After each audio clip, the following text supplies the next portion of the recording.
তোমরা হয়তো আগের ভিডিওতে দেখেছিলে যে আমি মুর্শিদাবাদ গিয়েছিলাম। আমি রবিবার গিয়েছিলাম আর সোমবার দিন বাড়ি আসি, আর সেদিনে বিকালে এসে পরে বলে যে না, আমাকে ঘুরতে নিয়ে যেতে হবে। তাই দেরি না করে আমরা দুজনে বেরিয়ে পড়ি নীল নির্জন ড্যাম দেখার জন্য। তো অনেক দিন আসা হয়নি, আগে খুবই এই বিকালের একবার জাস্ট ভিউটা দেখো কত সুন্দর।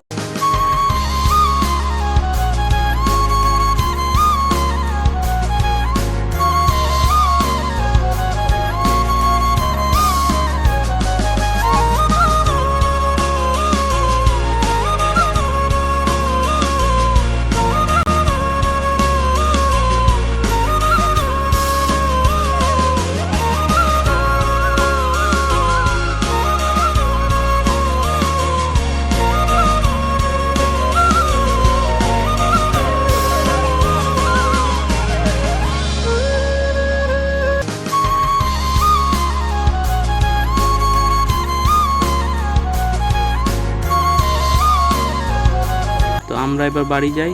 তোমরা এরকম মিনিগুলো দেখার জন্য চ্যানেলটা সাবস্ক্রাইব করো। বাই।